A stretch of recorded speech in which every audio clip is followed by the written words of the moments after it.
Pakistan army chief general Asim Munir తన ప్రసంగాలతో హిందువులు భారత్పై విషం చిమ్ముతున్నారని సీడీఎస్ అనిల్ చౌహాన్ మండిపడ్డారు. నీరు రక్తం కలిసి ప్రవహించలేవన్న ఆయన ఉగ్రవాదంపై సైనిక చర్యతో కొత్త గీతను గీశామన్నారు. పాక్ దాడులు చేసింది కాబట్టే భారత్ ప్రతిదాడులు చేసిందని స్పష్టం చేశారు. పుణేలోని సావిత్రిబాయి పులే యూనివర్సిటీలో ప్రసంగించిన సీడీఎస్ ఆపరేషన్ సింధూర్లో విజయాలే కీలకమన్నారు. అలా కాకుండా నష్టంపైనే చర్చ జరగడం సరికాదని అభిప్రాయపడ్డారు. పహల్గాంలో ఉగ్రదాడికి కొన్ని వారాల ముందు నుంచే భారత్పై Pakistan army chief general Asim Munir తన ప్రసంగాలతో విషం చిమ్మారని chief of defence staff general CDS Anil Chauhan మండిపడ్డారు. పాకిస్తాన్ ఉగ్రవాదానికి మద్దతిస్తోందని, భారత్లో రక్తపాతం సృష్టించడమే వారి విధానమని దుయ్యబట్టారు. ఆపరేషన్ సింధూర్ సరైన నిర్ణయమేనని అన్నారు. భారత్పై పాక్ దాడి చేసింది కాబట్టే తాము ప్రతిదాడులు చేశామని స్పష్టం చేశారు.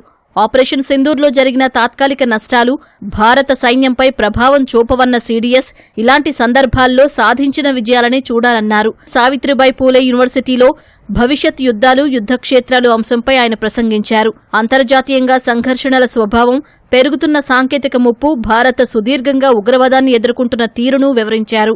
ఆపరేషన్ సింధూర్లో విజయాలపై కాకుండా నష్టంపై చర్చ జరగడం సరైంది కాదని సీడీఎస్ అభిప్రాయపడ్డారు. పాకిస్తాన్ ఉగ్రవాదాన్ని పెంచి పోషించడం మానుకోవాలని అనిల్ చౌహాన్ సూచించారు. అణు బెదిరింపులతో భారత్ను భయపెట్టలేరన్నారు. ఉగ్రవాదం పడగ కింద భారత్ ఎన్నటికీ ఉండబోదని సీడీఎస్ స్పష్టం చేశారు.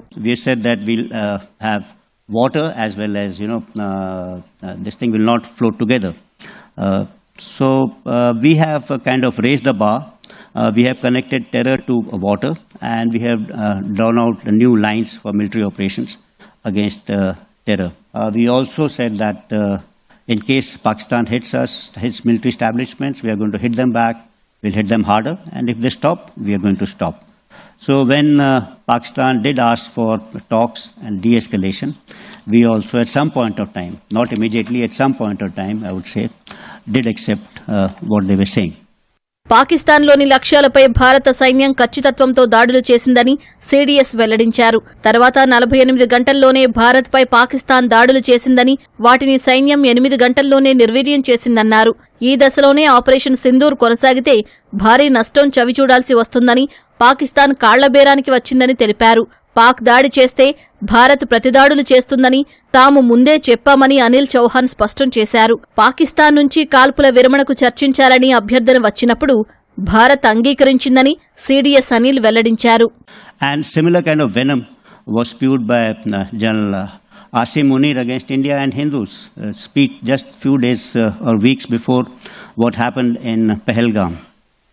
So since this is a rigid decision, it can be also, I believe, that retracted because now Pakistan is faced with a different kind of a prospect that he faces military action in case we find terror happening against us. Bharat, Pakistan వివిధ రకాల సైనిక సామర్థ్యాలను అభివృద్ధి చేసుకున్నాయని CDS వివరించారు. యుద్ధ క్షేత్రంలో మాత్రం వాటిని పరీక్షించలేదని, రిస్క్ తీసుకోకుంటే విజయం సాధించలేరని చెప్పారు. ఆపరేషన్ సింధూర్ సమయంలో ఓవైపు పోరాటం, మరోవైపు రాజకీయ పరిణామాలు ఒకేసారి చోటు చేసుకున్నాయని తెలిపారు. పహల్గాంలో పర్యాటకులపై ఉగ్రదాడి అత్యంత క్రూరమైనదని సీడీఎస్ అనిల్ చౌహాన్ అభివర్ణించారు. ఇలాంటి చర్యను ఏ దేశం సమర్థించబోదన్నారు. ఈ తరహా చర్యలకు పాల్పడుతున్న పాక్పై భారత్లోని ప్రజల్లో మరింత అసహనం వ్యక్తమయ్యే అవకాశాలు ఉన్నాయని సీడీఎస్ చెప్పారు.